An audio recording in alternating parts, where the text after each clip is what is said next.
Here's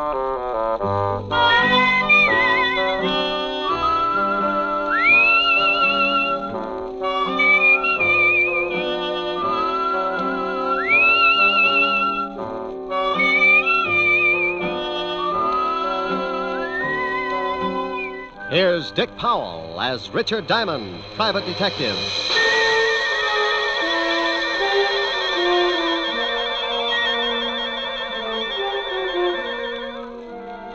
My name's Diamond, and I'm in business for a very simple reason. I like money. Oh, sure, I could do better, but I don't believe in straining myself. I might make a few bucks more, but so what? You work harder, your back gets weaker, and you take that extra couple of bucks and spend it for a brace to keep you from folding in the middle. No, I got a little one-room office that leans out over Broadway, and I'm very happy. Sometimes I get a case that lasts a week, $100 a day in expenses, and I make enough to pay the rent. Take my girl Helen Asher to dinner a couple of times and rest my feet on the desk like a prosperous businessman. I'm in partnership with a shill called Human Nature. And with him on my side, it just figures that people are going to get in trouble. Like the character who's ringing the doorbell of an apartment on the east side.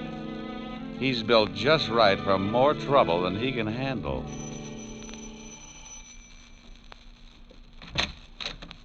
Well. Hello, Mrs. Moran. You say that like you're really glad to see me. I'll let you know as soon as we can talk business. Did you bring a rubber hose along? Why? Are you going to be hard to get along with? This time, yes. Where's your husband? He went out. I tried to convince him the window was the quickest way to the street, but he's old-fashioned. He took the elevator. You're drunk. You can't get a bit out of me. Want a drink? Just get the 500. I don't want to be around when your old man gets back. You couldn't afford that, could you? No, and I don't think you could either, baby. Now let's stop playing games, Mrs. Moran. I've got a big, fat surprise for you, Mac. Keep it in small bills. Now, isn't that funny? That's your surprise. Yeah? Yeah. You don't get the money. You get something else. Stop yelling. You'll have the whole building up here in a minute. They'll be up anyway, Mac. A gunshot makes people curious. Now, wait a minute. You don't have to pull a gun. I don't have to do anything. And I'm breaking myself of one habit right now. I'm through paying your dirty blackmail. Now, you know I got my orders. If I don't collect, someone else will be around. Come on, give me the gun. Sure. A piece at a time. Oh. I need a drink.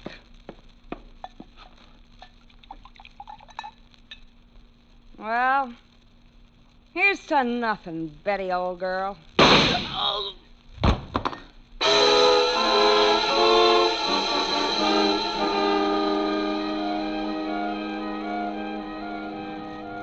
Extra, extra, read all about it. Mac Grayson shot to death in blackmail plot. Socialite Betty Moran kills gangster, then takes own life. Read all about it. Paper. Hey, kid. Oh, paper, mister? Yeah. Here you are. Keep the chair. Oh, thanks. Wealthy wife of William Moran kills... Well, I have to call Mr. Moran. No sense to lose a good source of income.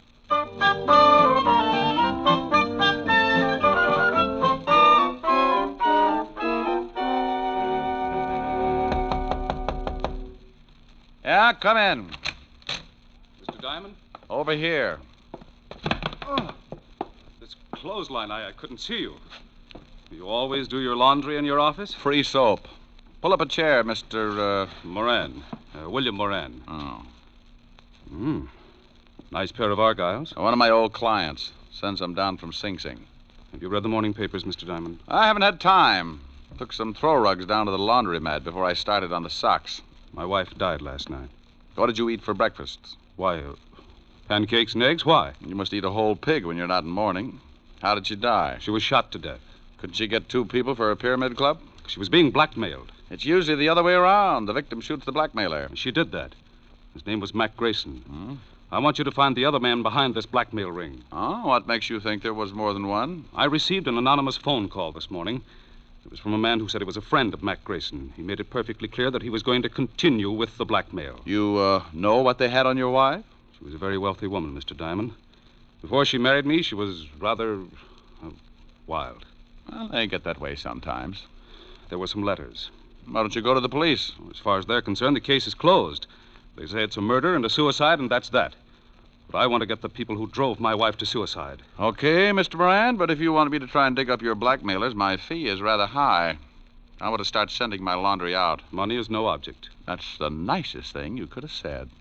$100 a day and a fifth of plasma. Plasma, Mr. Diamond? 100 proof. I never know what I'm going to run into in a case like this. I may bleed a little. You can reach me at Evergreen 45021.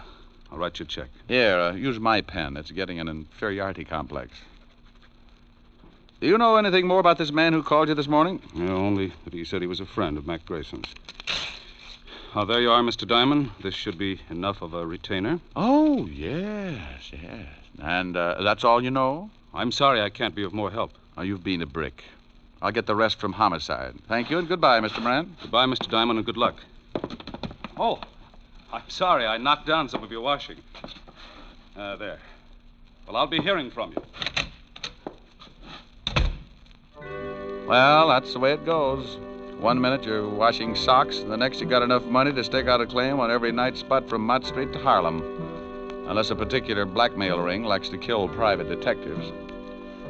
I had a hunch the assignment might run into overtime, so I put in a call to a lovely redhead named Helen Asher. Francis, the butler, answered, and I told him to pass the word along that I might be late for my date.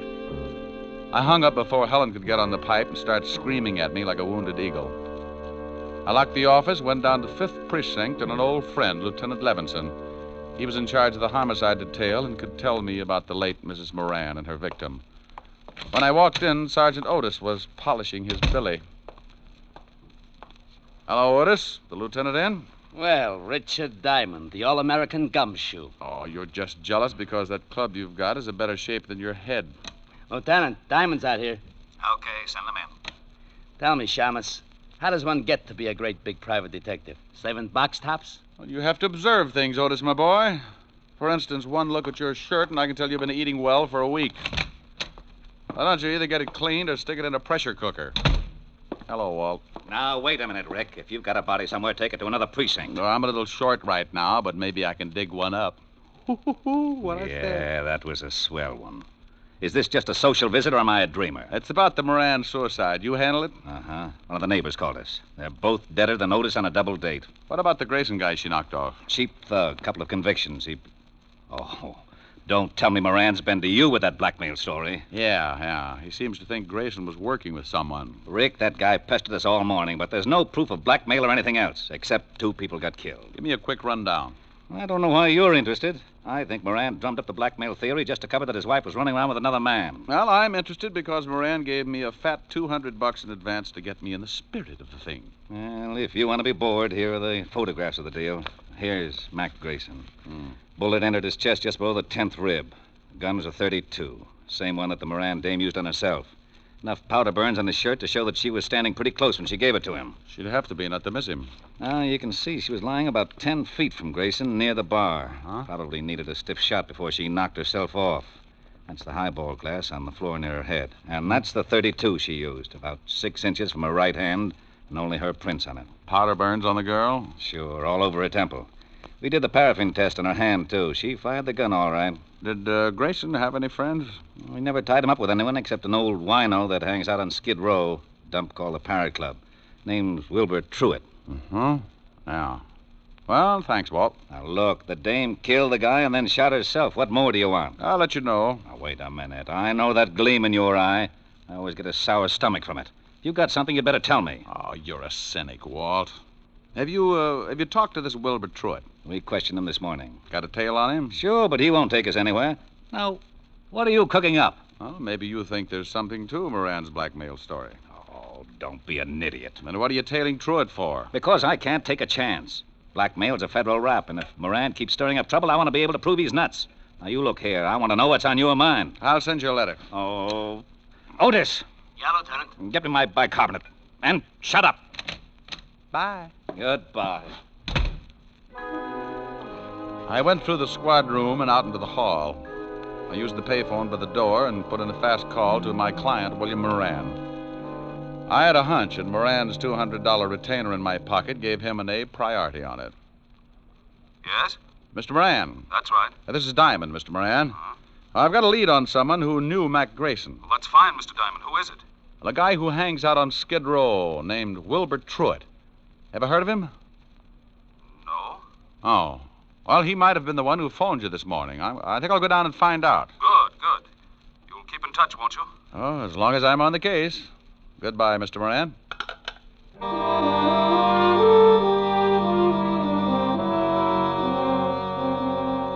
I left the 5th Precinct and headed for Skid Row. If you've never seen the street, it's a liberal education in the misery of human beings. Even the sun winds up with a hangover if it shines on the place too long. The Parrot Club was a cellar with a low ceiling and a drink of wine for 10 cents a glass. The smell of stale alcohol was so strong that if you opened the door to air the place out, the walls would probably cave in. I found Wilbur Truitt sitting at the bar with a dirty towel around his neck. He held the towel and a glass of wine in one hand, and with the other he pulled the towel, lifting his hand and the glass up to his mouth. You must have been an engineer. I learned this little stunt in grammar school, bucko. I started missing my mouth 30 years ago, so I use this towel as a sort of alcohol pulley. It cuts down the element of risk. Hate to spill a drop. You know a guy named Grayson? It's the shakes, bucko. I am completely exhausted after a night of revelry, and my hand waves like it was flagging down a caravan of whiskey trucks. Look, friend... But after 1 or 2 pick-me-ups, I am perfectly capable of lifting the glass by myself. And come nightfall, I'm in excellent condition to entertain my little friends. Oh, swell. Most cowards let the little fellows frighten them, and they end up in Bellevue, but I like them. They worried me at first, but when they found out how much I drank, they began to show the strain, and the shoe was on the other foot, so to speak. Oh, no. They tried to frighten me the first night, but I just kept right on with one bottle after another, and it finally drove them to drink. Now my DTs have hallucinations. We are rapidly building up a thriving community. What were you saying, bucko? Something about the evils of self-indulgence, but I've forgotten now. Good. In that case, I will let you buy me a drink. Oh, sure. Waiter, bring the bottle. You just gave me cold chills. If I lick your hand, it's only a sign of fond endearment. Okay. Now, do you know a guy named Grayson? I knew there was a catch. Are you a cop? No. In that case, I trust you. Besides, you are holding that lovely bottle. What about Grayson? First, a small glass of truth serum. First, Grayson. I can't stand to look, so I will turn my back on the bottle and tell you what I know. Mr. Mac Grayson, a very unsavory character who reached a sudden demise last evening, dealt in smutty pasts and made them pay off by milking his victims. He has only one friend, a Mr. Leo Fink. Now, please, I'm beginning to spit out wads of cotton. Where does this Fink live? Oh, you are indeed a heartless rogue. I was once. You aren't by any chance a spy from the Purity League? You get the bottle when I find out where Leo Fink lives. 1120 2nd Avenue now, please. Now, here you are. Don't struggle with the cork, bucko. I have just acquired the strength of an uncropped Samson. And as I gaze upon this ruby goblet, I am reminded of the fact that you are not the first to come seeking the whereabouts of one Leo Fink. Huh? Play it back in English. A thug with the disagreeable habit of twisting my ascot approached me not 10 minutes before you came in seeking the same information. Did you give it to him? I had to. One more pull on my tie, and dissipation would have been a thing of the past. Thanks, Wilbur. Here, buy yourself another jug. Oh, bless you. And good morrow, cousin. Here's to my love. Oh, true apothecary. Thy drugs are quick. Thus, with a kiss, I die.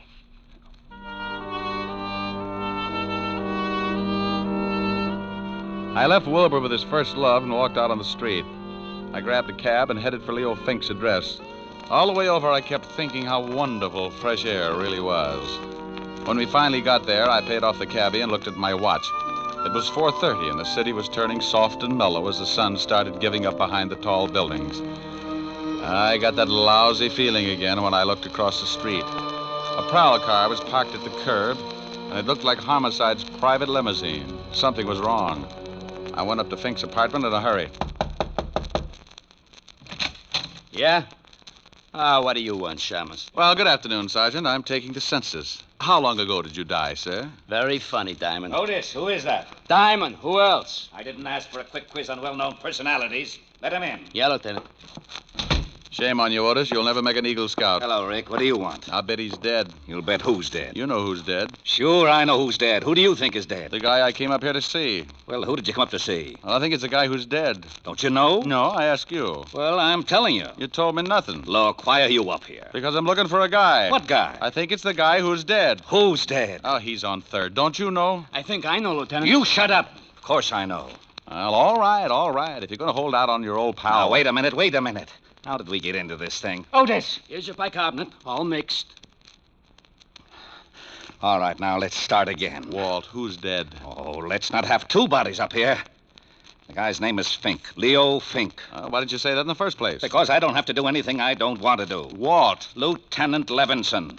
Now, what are you doing up here? Well, I came up to see Leo Fink, that's all. Well, he's in the other room. If he spilled anything, don't believe it. He's been dead for 10 minutes. That's too bad. He knew Mac Grayson. Yeah, how did you find out? That sweet old gentleman you sent me over to, Wilbur Truitt. Oh, you got something out of him, huh? What else did he tell you? Nothing, but we struck up quite a friendship. I'm going to go back over and see what another bottle of wine will do to his memory. I'd better haul him in. Well, don't do it, Walt. Don't do it. I can find out things a lot quicker. Shh. I got a system. Okay, but keep me posted. I've got to clean up here. How did Fink get it? 2 bullets in the head. No idea who gave it to him. They used a Luger, I think. Hey, have you questioned Otis? Oh, go on. Get out of here. Walt, tell me, did you check the prints on that highball glass next to Mrs. Moran to find out whether they were from her right or left hand? Now, what difference does it make? I'll let you know. Now, you wait a minute. No, I can't. I'm behind schedule now. Bye. Oh, Otis!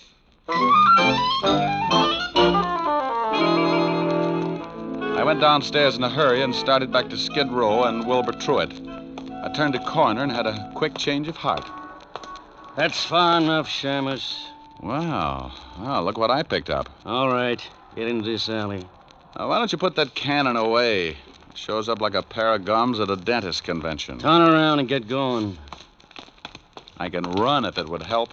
Take your time. You haven't got too much of it left. Stop nudging. You got a cold barrel. Don't you like it? No, but it helps. A lesson in the manly art of self-defense. Next time, don't get so close with a gun. Well, what do you know? A Luger. Okay, so I'm a Butterfingers. You got the gun now. What are you going to do? I got a mean streak, and it shows up when someone tries to kill me. I'm going to ask a couple of questions, and if you don't answer them, you'll wish you'd picked on an octopus. Now get up! Oh, you're a big one. Now, who sent you after me? I don't know. Who sent you after me? Honest, I don't know. Oh, wait a second.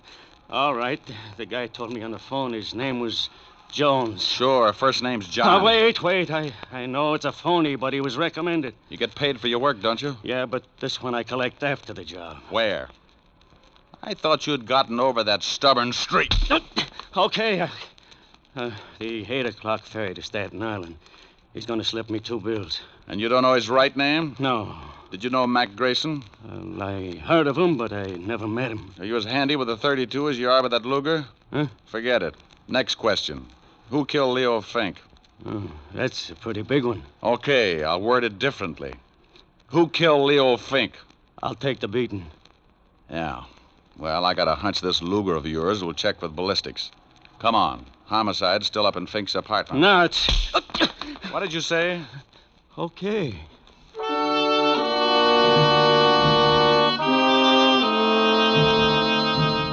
I hustled Louie up to Walt and left him handcuffed to Sergeant Otis. They deserved each other. Louie said he was going to be paid off at 8 o'clock, and my watch said it was 7:15. That gave me 45 minutes to check at Homicide and still catch the ferry to Staten Island. The fingerprint man at the 5th precinct put the prints from the highball glass under a microscope and told me what I wanted to know. My hunch had been right. So I grabbed a cab, and 20 minutes later, I was paying for my ticket at the ferry landing. A thick, wet fog was beginning to roll in off the river, and by 8 o'clock, it was hard to even see your watch. Someone was playing a piano in the lounge as the ferry began to move slowly across the river. I didn't know who I was looking for, but I figured if there was going to be a payoff, it would be outside. I leaned against the rail and took out a cigarette. Got the match, mister? Yeah, right here. Thanks. Lousy night. Yeah. He wasn't my man. When he struck the match, I could see his dirty work clothes and his factory badge. I started down the other side of the boat. Finding a killer in that fog was like looking for your car keys in a mine shaft. I reached the bow of the boat, and right then I knew I was about to score. I get a tight feeling in my stomach when I start closing in on danger. I spotted the dark outline at the rail, so I pulled my hat down and walked up beside him. He was hunched over with his arms resting on the rail. Terrible night. Mm-hmm. Be awful if you had to find someone in this fog. Not if he found you first. Yeah. I like the name Louis Osgood. Ever hear of it? I like the name Moran, Huh? William Moran. Who are you? Just an employee. Diamond. Yeah, you get a gold star. Well, what do you want? Have you found the blackmailers? Now stop playing Alice in Wonderland. I just pushed around your hired gun at Louis Osgood. He had enough to say to put you away for a long time. He couldn't have. He didn't know. Didn't know your name? Who murdered your wife, you or Louis Osgood? Why do you say murder? The police said it was suicide. Well, I got news for you, Buster. Homicide just changed its mind. I checked and found out that the highball glass near her head was covered with prints from her right hand. What does that prove? It proves that to take her own life, she'd have to have fingers a foot long. The prints on the gun were also from her right hand. You're going to tell me that your wife shot herself while holding a highball glass in the same hand? That's not my problem, Mr. Diamond. Well, I think it is. If Louis Osgood didn't shoot her, that leaves just one suspect, you. Now, let's take a walk back to the cabin. I want to keep an eye on you for homicide. All right. This is where I leave you, Mr. Diamond. Hey, come here! I hadn't thought he'd make a break, but as long as he had a gun and knew how to use it, I could understand why he did. I got my gun out and took off after him. I expected him to go over the side and in the fog, and he'd have a good chance. But when a guy gets cornered, he does funny things. I never would have spotted him, but he threw open a door and framed himself in the light from the inside. I must have caught him because I saw him start to fold and stagger through the door. I took my time getting there. A wounded man with a gun can get pretty mean sometimes. The door swung back and forth with the motion of the boat, and I could hear the sound of the engines. He'd gone down in the engine room, so I dropped to my knees and went in after him. A long, polished ladder led down to the big diesels below, and I knew I'd hit him with the first shot because there was a bright red trail of blood leading down the ladder and behind the churning machinery. Moran! Oh, Moran, come on out! You can't get out of here. Come and get me, Diamond. I don't like being slapped around, and I'm going to see that you get yours. He was somewhere off to my left and keeping himself hidden. A catwalk circled the engine room, so I pulled an old stunt. I took a wrench off the wall and tossed it down the metal ladder. I watched for his gun flashes, and when I spotted his position, I got down on my stomach and crawled along the catwalk until I was directly over his head. He was sitting in a lot of blood, and he didn't look like he had long to go. Come on, Diamond. I know you're down here. Surprise. Look at the birdie. What? Don't try it.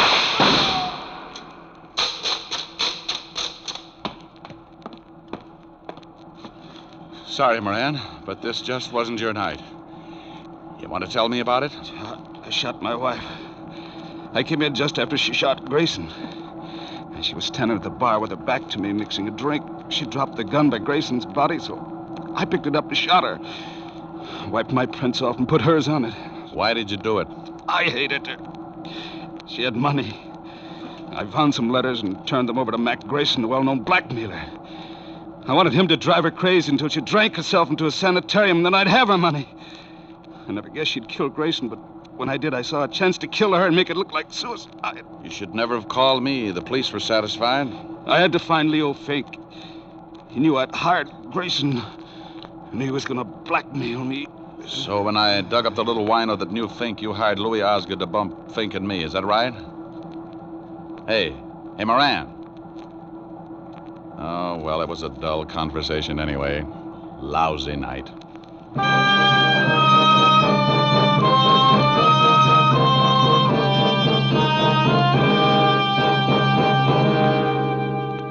The captain came and helped me carry him up to the deck. Back at the ferry landing, I called Walt Levinson and told him the whole story. I didn't wait around. I just hung up in the middle of his lecture on good behavior and started walking. A stiff breeze was kicking up and pushing the fog back where it came from. After a good round of murder, a guy likes to relax. And I knew just the place to curl up and get my fur brushed. I grabbed a cab and headed for 975 Park Avenue, and the only girl in the world who looked better than her $10 million bank account. Oh, good evening, Mr. Diamond. Hello, Francis. Is Miss Asher in? Yes, sir. She's in the library. Thanks. Get me a glass of milk, will you, Francis? Milk? Oh, yes, sir. Right away. Hey, that's a B flat. Rick, where have you been? Sailing, sailing over the bounding main. Move over. You were supposed to have been here at 8 o'clock. Oh, what's an hour if you tack it on to the end of the evening? Well, I'm glad you've been keeping out of trouble. I can't stand it when you wander in all beat up. You smell nice. What kind of cologne is that? Gunpowder, 38. What? Oh, nothing. What's this you were playing? Oh, a new song. Again. You were just dandy. Well, you know I don't play well. I just pick. You should be glad you don't play the guitar. With those beautiful nails, you'd saw it in half. You're ridiculous. Whoops. Oh, that wasn't a B flat. Rick, Mm-hmm. who do you love? I won't tell. Rick? I love you, baby. Then let's get married. Hey, these are pretty good lyrics. Now stop that. Again, this couldn't happen again. I hate you. This is that once in a lifetime. This is that moment divine. You never sing when I want you to. What's more, this never happened before. Though I have waited a lifetime for such as you to suddenly be mine. No comment? No. Mine to hold as I'm holding you now, and yet never to part. Mine to... Hey, what's the matter? Don't go. You want to sing? Go ahead. Well, what did you have in mind? I won't tell. You're not being original. That's my line. Well, I'm mad. Come here, come here. No. Come here, Helen. Still mad? No. Well, let's get you mad again. It's so much fun making up. Mine again. What's the name of the song again? It never happens again. I'm mad. Oh, good. No. Ricky. Here's your milk, Mr. Diamond. Oh, my goodness, you never warned me.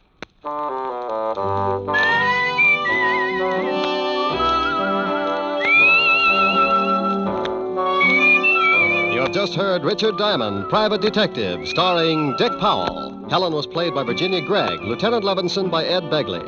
Also in our cast were Wilms Herbert, Tal Avery, Herbert Butterfield, and Jack Petruzzi.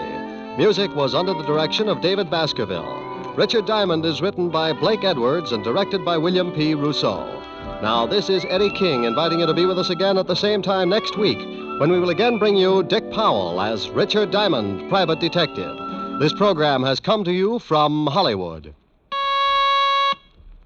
Now, NBC brings you a three-way cavalcade of grand comedy with Phil Harris and Alice Faye, Fred Allen and Henry Morgan, all following in fast succession over most of these NBC stations.